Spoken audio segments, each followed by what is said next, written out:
Greetings all.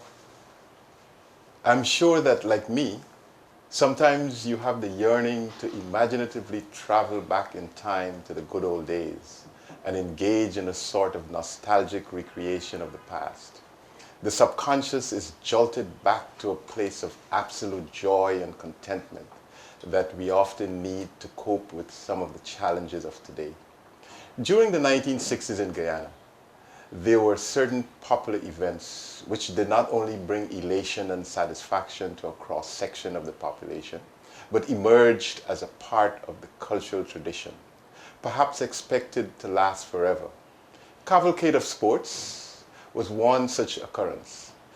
The incident I'm about to share with you occurred at this iconic event at one of the country's most popular sports venues at that time.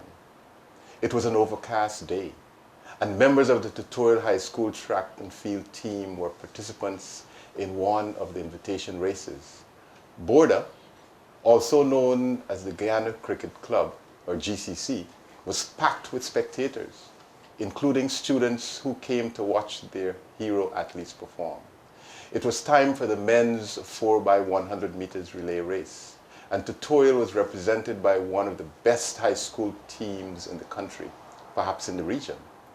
Richard Jones, Jonesy, Maurice Emmanuel, Manchi, Ian Robertson, known as Rabo, and Ronald Bamfield, the Bamo.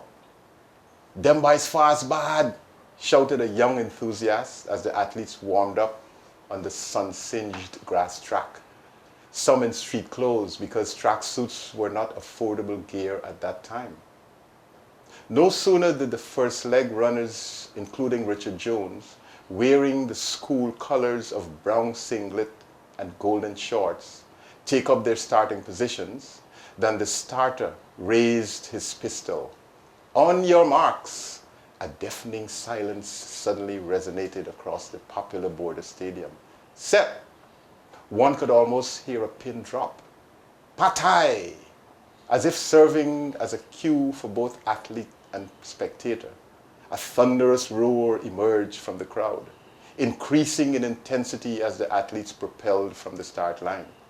Apparently, some of the runners at the far side of the ground were not aware of the command for the start of the race due to a malfunctioning public address system. This resulted in the failure of one of the tutorial athletes to remove his long pants in time to receive the baton. Anticipating the possible calamity that could befall the favorite team, the crowd's roar was now intermingled with nervous laughter. Jonesy came out of the blocks like a rocket, leaning forward slightly, accelerated at incredible speed, opening an early lead. The spectators went wild as he handed the baton to Manchi. "Clean!" yelled an excited fan in the bleachers, referring to the flawless baton exchange.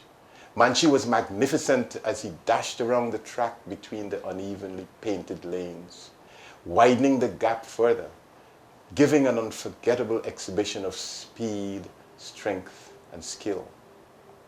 The third leg scene, however, could be described as melodramatic.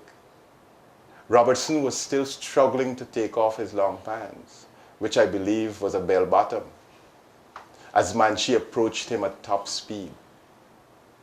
Wishing to avert what would have been certain disaster, Robertson abandoned any further attempt to disrobe, took the baton in one hand while holding up his unzipped trousers at the waist with the other. The spectators were almost in a frenzy, screaming and cajoling while flailing their hands in anticipation of what may occur next.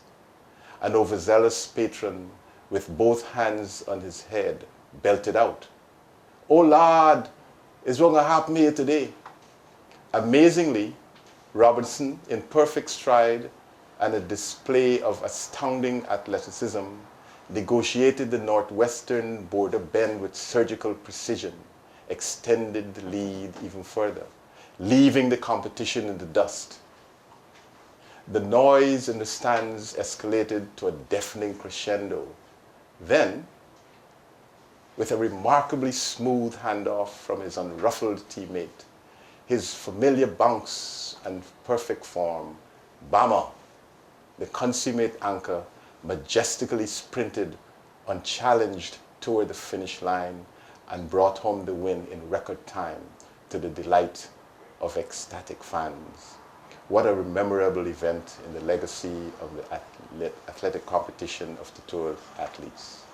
The next day, sportscaster B.L. Crombie of Radio Demerara described the performance as an epic.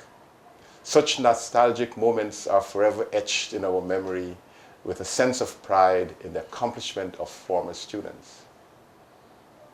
That tutorial school relay team represented a cohort of athletes following the tradition of sprinters including Olympian Claudette Mazdama, and paved the way for others such as Pepe Beaton, James Gilkes, Clifton Shulks, Dennis Collison, and many others.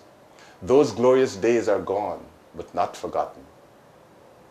I hope that this story whetted your appetite for marinating in stories about the good old days. Share it with your children and grandchildren so that generations to come will have a window into the joys, challenges, and dedication to this aspect of our traditions and heritage. Y'all walk good here.